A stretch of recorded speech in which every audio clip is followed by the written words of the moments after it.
Bonjour à tous, bonjour les amis, j'espère que vous allez bien. Dans cette vidéo, on va s'intéresser à la fiscalité des SCPI. J'ai fait une petite page sur mon site objectif-renta.com. On va parcourir cette page et découvrir ensemble la fiscalité des SCPI. J'avais reçu pas mal de commentaires suite à mes dernières vidéos sur les SCPI, notamment les SCPI sur lesquels j'ai investi. J'ai fait une vidéo, les 4 SCPI sur lesquels j'ai investi.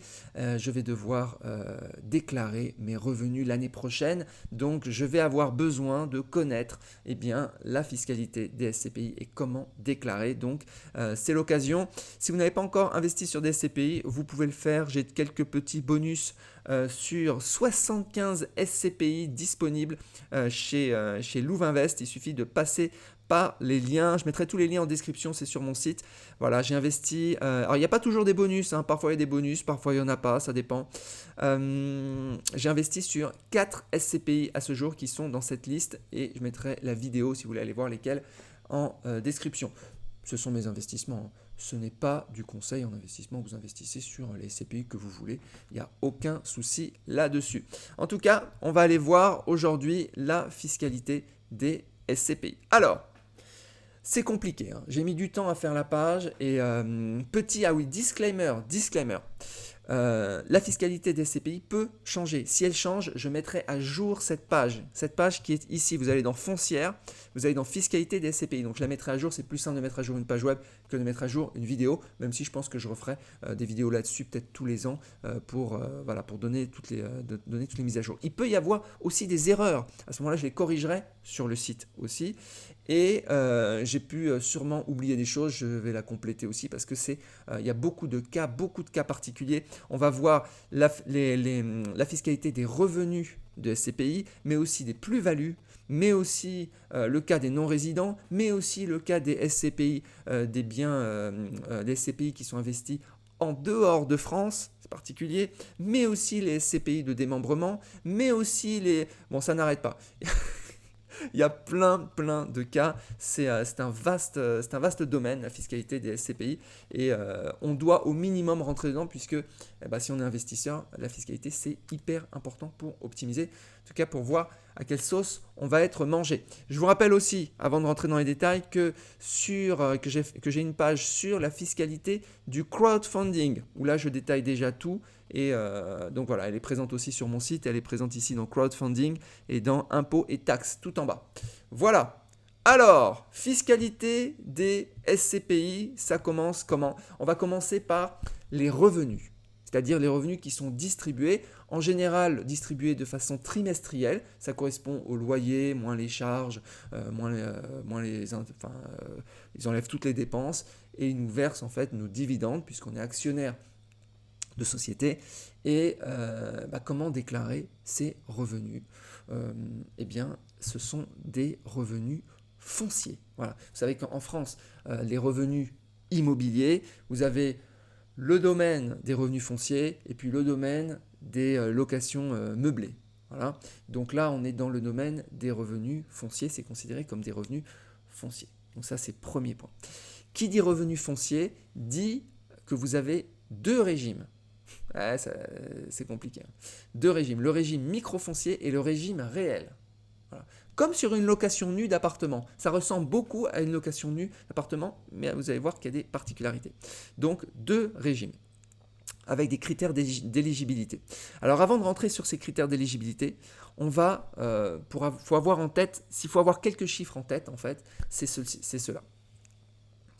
Donc, les revenus fonciers donc, sont ajoutés en fait aux revenus du foyer fiscal, okay, et donc ils sont taxés au barème progressif de l'impôt sur le revenu, okay, plus on ajoute les prélèvements sociaux de 17,2%. D'accord ? Donc barème progressif, ça va dépendre de chacun d'entre vous. Okay, au moment où je parle en 2023, les tranches d'imposition sont 11%, 30%, 41%, 45%. Alors si on part du principe que toutes les personnes qui investissent sur des SCPI sont minimum dans la tranche de 11%, ça veut dire qu'on fait 11% plus 17,2%, ça fait 28,2%, ça c'est le minimum. Le minimum. D'accord? Si vous êtes dans la tranche la plus basse. Ok? Si vous êtes dans la tranche la plus haute, ça monte à 62,2%. Alors c'est important de connaître cette tranche la plus basse puisque 28,2 c'est proche de 30%, de la flat tax à 30% qu'on a sur le crowdfunding. Okay, donc le minimum, comment je raisonne, c'est que le minimum taxé sur les SCPI, je pense qu'il y en a qui vont hurler, hein, mais voilà, je réfléchis comme ça, le minimum taxé, c'est presque le crowdfunding. Et si vous êtes évidemment à la tranche de 30%, vous faites 30 plus 17,2, ça fait 47,2%. Donc c'est beaucoup. Mais attention, ne fermez pas la page tout de suite, ne vous désintéressez pas des SCPI tout de suite, parce que vous pouvez être au micro-foncier. Mais attention, pour être éligible au micro-foncier, donc c'est comme les locations nues. Location nue, on a aussi micro-foncier régime réel. Micro-foncier, il faut faire moins de 15 000 euros de recettes, cumul des revenus fonciers doit être inférieur à 15 000 euros bruts annuels par an, hors charge. Ok? Donc ça correspond aux recettes locatives. Ok? Mais ça c'est pour les locations nues classiques en immobilier physique. Mais en SCPI, ils ont rajouté une règle. Ouais, ça serait trop simple. Dans le cas où les revenus locatifs de l'investisseur proviennent uniquement des SCPI, pourquoi uniquement des SCPI? Parce qu'il y a les SCPI, c'est des revenus fonciers, mais vous pouvez avoir aussi des revenus fonciers, d'autres revenus fonciers. Moi, j'ai des appartements à Paris qui sont en revenus fonciers. Si vous avez des parkings, moi j'ai des parkings en revenus fonciers, j'ai des caves en revenus fonciers. Tout ça, c'est des revenus fonciers, c'est pas de la location meublée. Donc, si les revenus locatifs de l'investisseur proviennent uniquement des SCPI, il ne pourra pas bénéficier du régime micro-foncier. Et ce même si le montant des dividendes est inférieur à 15 000 euros. Cette règle, il faut la connaître. Hein.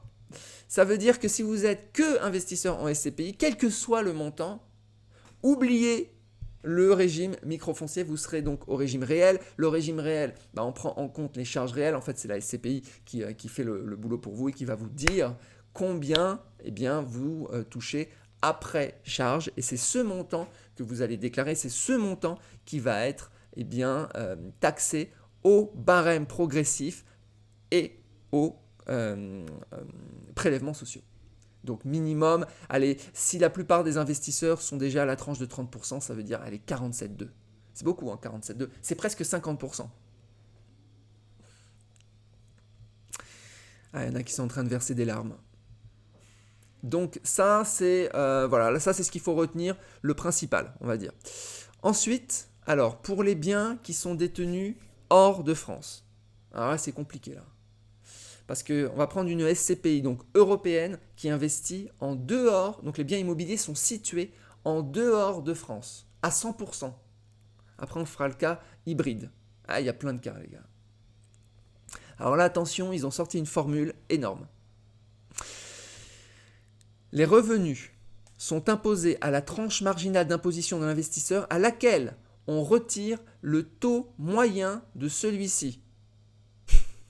Je sens que j'en ai perdu quelques-uns. Donc vous avez une tranche, donc j'ai pris un exemple, ok? Vous avez une tranche, un taux marginal d'imposition par exemple de 30%, ok? Mais vous avez un taux moyen d'imposition de 20%. Comme c'est progressif, vous avez un taux moyen et un taux marginal. Okay, je ne vais pas expliquer la différence ici, ce n'est pas l'objet de la vidéo, mais bon, okay, donc j'espère que vous avez compris. Donc, ce qu'on va faire, c'est qu'on va faire le taux marginal moins le taux moyen, donc 30% moins 20%, 10%, et c'est ce taux qui va être appliqué sur les revenus que vous allez percevoir.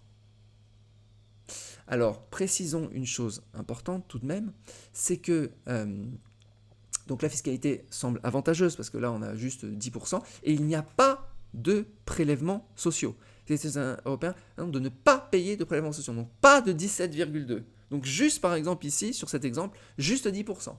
Vous allez me dire, c'est génial, 10% au lieu de 47,2 et vous aurez raison, avec un petit bémol. C'est que, n'oublions pas que ces revenus ont déjà été taxés dans le pays où sont situés les biens immobiliers. Mais précisons aussi que la fiscalité dans la plupart des autres pays est inférieure à celle de la France. Et n'oublions pas aussi que les revenus que vous percevez eh bien, sont nets de taxes étrangères. Donc vous ne le voyez pas, ce n'est pas observable. Vous ne voyez que les revenus que vous percevez et on ne vous dit pas combien ça a été taxé en Allemagne ou ailleurs en Europe. Voilà, donc ça c'était pour les SCPI qui sont investis sur des biens immobiliers hors de France. Si c'est hybride, c'est-à-dire qu'on a un petit peu, dans la même SCPI, on a de l'immobilier en France et de l'immobilier hors de France, eh bien ce qui est en France, ça va relever de tout ce que j'ai raconté précédemment, c'est-à-dire la fiscalité des revenus fonciers, précisé ici, et les biens immobiliers qui sont situés hors de France, eh bien ils vont subir le régime donc des biens immobiliers situés hors de France, précisé ici.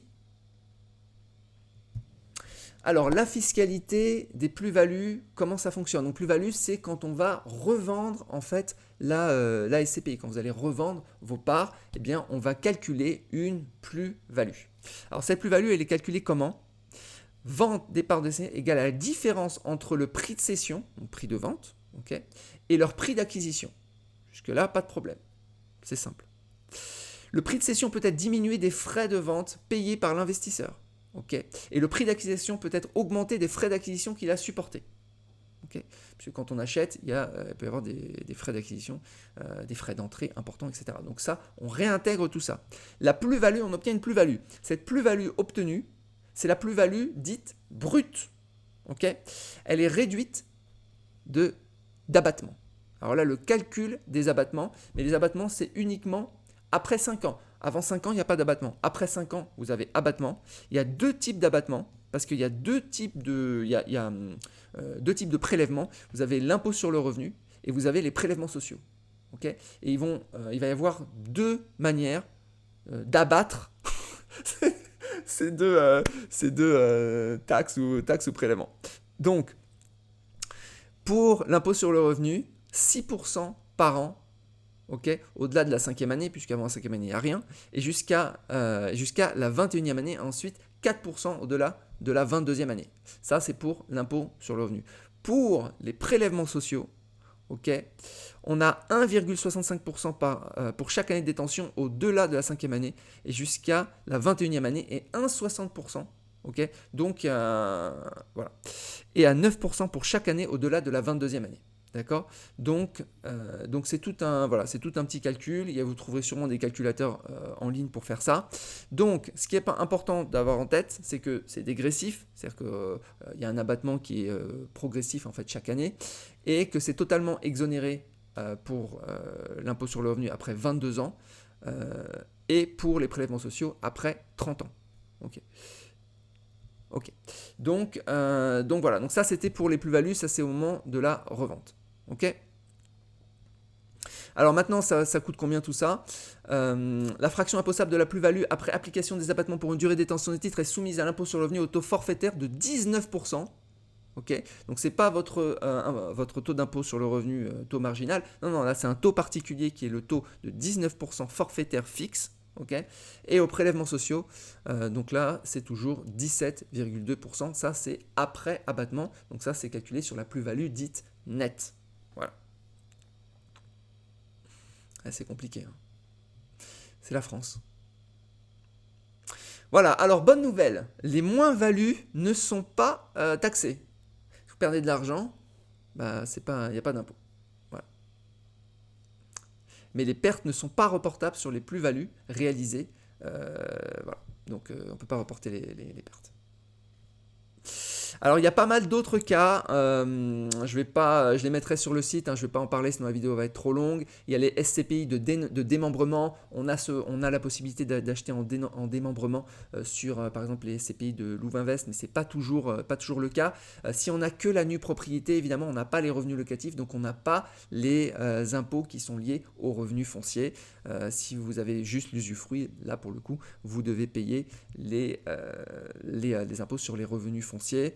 Voilà, il y a le cas des non-résidents, je vais en dire un petit mot puisque je suis non-résident. Comment ça fonctionne pour nous?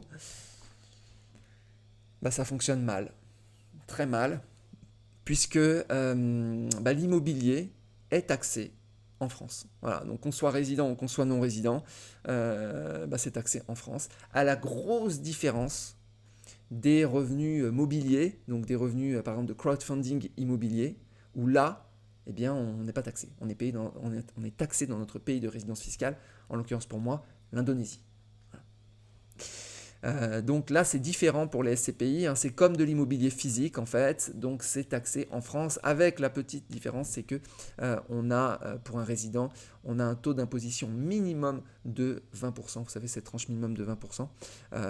Après, il y a des particularités. Notez toutefois que les contribuables peuvent demander l'application d'un taux moyen d'imposition résultant de l'imposition de vos revenus de sources françaises et étrangères s'il est plus favorable, c'est-à-dire qu'il faut envoyer, si vous n'avez pas de revenus à l'étranger, à ce moment-là, vous pouvez réintégrer le barème classique français. Sinon, si par défaut, vous êtes à 20%, vous ne commencez pas en gros à 0%, vous commencez à 20% minimum de tranche d'imposition pour vous punir d'être résident étranger.